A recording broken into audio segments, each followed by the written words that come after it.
Okay, here's the final part of the introductory training session. At this time, we're actually going to move over to the dashboard tab itself, and I'll provide a basic overview of the navigation here, what buttons you can push, what the different links do, etc. Let's just start with a little orientation. What you're seeing is a demo version of the dashboard based on data from a pretend healthcare payer, Acme Healthcare.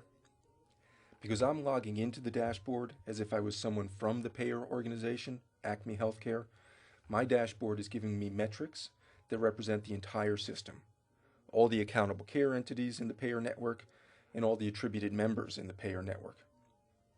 If I were logging in as a care manager from a specific physician group, for example, I'd end up seeing different measures. To demonstrate that, I'm going to use this search tool here and type in the name of a group I'm familiar with.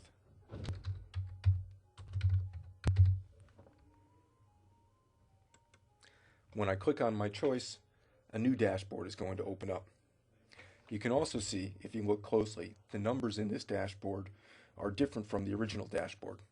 I'll toggle back and forth between the two dashboards to demonstrate that.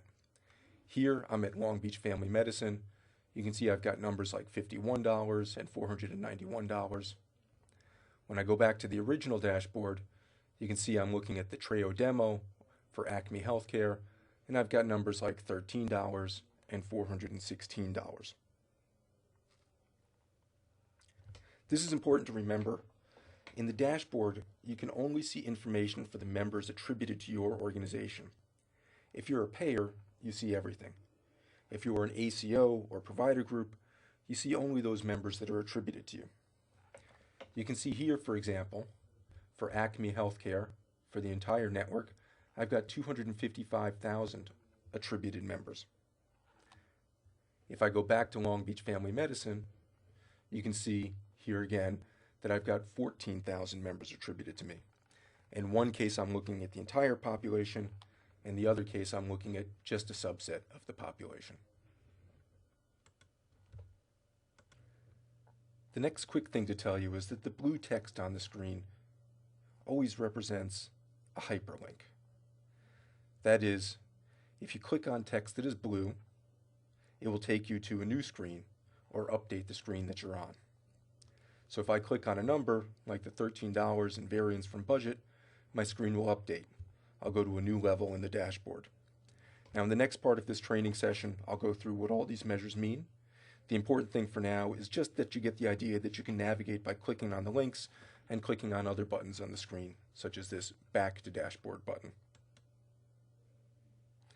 If you scroll down a little bit on this page, you'll also see one more time that there's a section for supporting resources. Feel free to use these resources. There's a lot of good information in these guides. And then, lastly, I'm going to point your attention to the help link on the top of the page one last time. If you get stuck or have questions, the contact listed on this page will be able to help you out. Now, the information on this page may be a little bit different when you look at your own screen compared to what you're seeing here on this screen. You may, for example, end up having contact information that's specific to the payer that you're working with or the organization that you're part of, as opposed to having direct information for Treo Solutions itself. Either way, if you contact the people at that location, at that phone number, you're going to be able to get some help and some guidance in working through things.